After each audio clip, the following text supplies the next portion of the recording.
Ja ću početi sa nečim mojim duboko ličnim. Kada sam 1991. godine, bežeći od Tuđmanove ustašoidne države iz Zagreba, dolazila u Srbiju, tada sam imala dva izbora. Jedan je da odem u Beograd i zaposlim se tamo, a drugi je da dođem u Sombor i da se zaposlim ovde u dnevnoj bolnici. Slučaj je hteo da u dnevnoj bolnici u tom trenutku još nije bilo upražnjenog mesta, kolega još nije odlazio u penziju, tako da je meni Sombor, koji mi je inače izuzetno lep grad, eto, umakao da ovde živim, ali uvek volim da dođem u Sombor i osjećam se ovde zaista kao kod kuće i kao u nekom svom drugom i novom zavičaju. I upravo zbog toga imam nekoliko poruka za građane Srbije, za građane Vojvodine i za građane Sombora takođe. Pre svega, što se tiče Vojvodine, odnosno građana Vojvodine, oni, čini mi se, po prvi put nisu u dilemi da li da glasaju za loše ili da glasaju za one koji su još gori. Postoji naša koalicija Demokratske stranke Srbije i Dveri, koja je nešto sasvim novo na političkoj sceni Srbije, koja ima jednu potpuno drugačiju politiku koja je okrenuta ka ljudima, politiku koja je okrenuta ka očuvanju suvereniteta naše zemlje. Mi ćemo se truditi da se obustavi ovaj put pretvaranja Vojvodine u državi i da se obustavi put siromašenja Vojvodine. Mi ćemo to uraditi na pravi način, ne ni kao gospodin Pajtić ili ne znam ko će sada da bude Vasin ispred Demokratske stranke, a još manje kao gospođa Gojković, koja je zadužila Novi Sad za 3 miliona evra, pa sada kako će onda, koliko će da zaduži samu pokrajinu, to možemo tek i da pretpostavimo.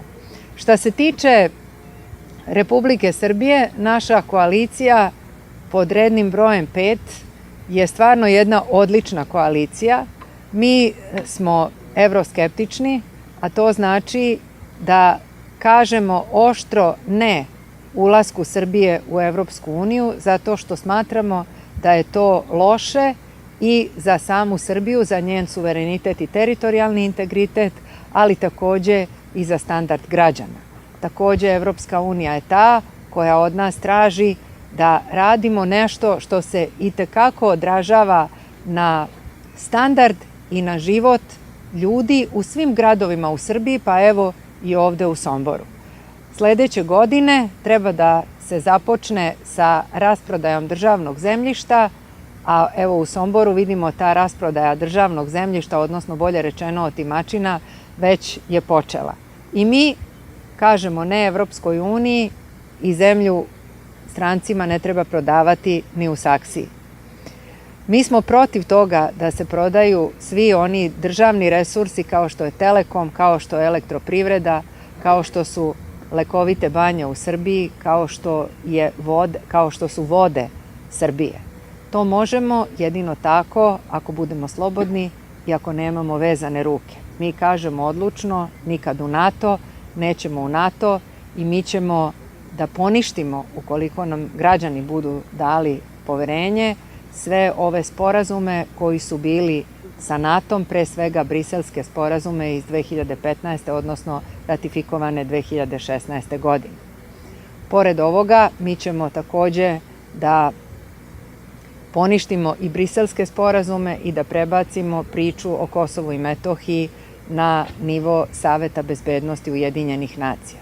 Vratit ćemo kao koalicija, zalagat ćemo se i vratit ćemo plate i penzije na nivo pre smanjenja, daćemo kroz ekonomski patriotizam izrazitu prednost domaćim proizvođačima, domaćim poljoprivrednicima, domaćim privrednicima, domaćim zanatlijama i svim onim ljudima koji žele da žive od svog rada. Samo domaća privreda može da spase Srbiju i da ostavi mlade ljude da žive u njoj, da žive srećno i da žive normalno. I na kraju zalagat ćemo se i za demokratizaciju društva, za vladavinu prava, poštovanje institucija i za slobodu medija. To je ukratko naš plan. Taj plan koji se odnosi na Republiku, odnosi se takođe i na Sombor.